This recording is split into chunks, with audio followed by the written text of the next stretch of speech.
राम मंडळींनो गावरान खायला कुठंच मिळत नाही, सगळीकडे भेसळ आहे. आपण म्हणतो सफरचंद 100 रुपये किलो, 100 ते 1.5 किलो.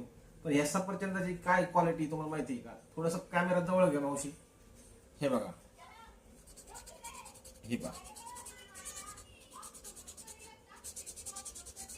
हे लाल सफरचंद बघून घेतो आपण आणि हे बघा काय निघते त्याच्यामध्ये. हे बघा, जितकं लाल तितकं खराब. आता काय खावा आणि काय नाही असा प्रश्न पडलाय या जगात. आता बघा किती आहे, बघा तुम्ही बघा, हे बघा, हे बघा.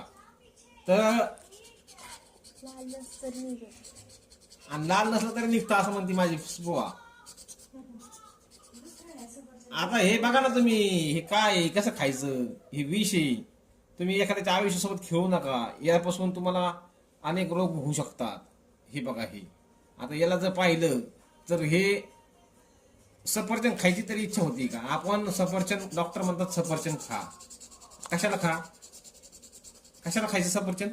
त्यापेक्षा तुम्ही समुद्रातले मासे खा, मटण खा, ते पण कुठं घरी आणून खा.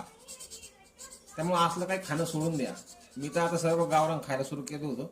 आता हे बघा, हे पाहिजे. आता एवढं केमिकल जर पोटात गेलं तर पोट काय म्हणन पोट मित्रांनो. तर ही असली परिस्थिती मार्केटमध्ये. तर मित्रांनो, तुम्हाला एक प्रश्न आहे, महागाचं खा, महाग खा, कमी खा, महागाचं खा, परंतु क्वालिटी खा. असलं भांगार खाऊ नका. आणि सर्व व्यापाऱ्यांना विनंती, लोकांच्या जीवाशी खेळू नका, जेणेकरून त्यांचा जीव जाऊ शकतो.